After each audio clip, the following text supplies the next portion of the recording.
আসসালামু আলাইকুম গাইস, দেখুন আমরা এখানে রান্না করতেছি পাট শাক দিয়ে ডাল।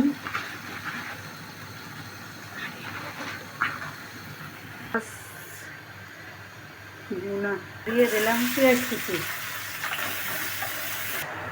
পেঁয়াজটাকে আমরা ভেজে নিয়েছি, এখন দিয়ে দিলাম রসুন বাটা। রসুনের কাঁচা গন্ধ ভাব দিলে এরপর বাকি মশলা দিব। লবণ,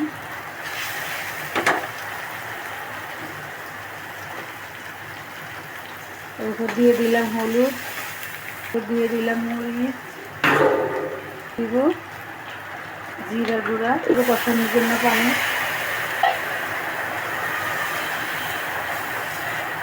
আমাদের এখানে অনেক বৃষ্টি হচ্ছে, এখানে হচ্ছে। দেখেন মশলা থেকে তেল ছেড়ে দিয়েছে, এখন দিয়ে দিবে টমেটো। দিব ভেজে রাখা পাবদা মাছ।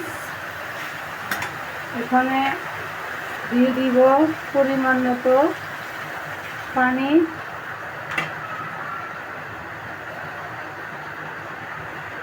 এদিকে আমাদের হচ্ছে পাট শাক আর মুসুরির ডাল, এটাও প্রায় রান্না শেষ। এখন বাগার দেওয়ার পালা, বাগার দিব। পাবদা মাছ রান্না করা রেডি।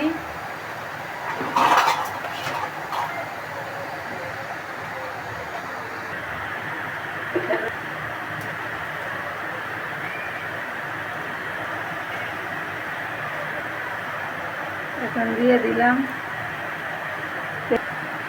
বৃষ্টি হচ্ছে এখানে, অনেক সুন্দর ওয়েদার।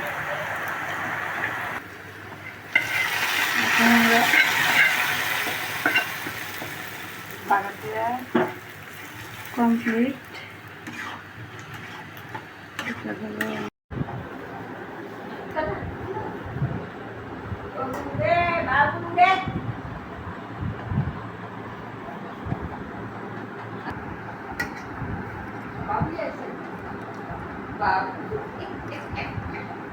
আসসালামু আলাইকুম গাইস, দেখুন এটা হলো আমাদের দুপুরের খাবার।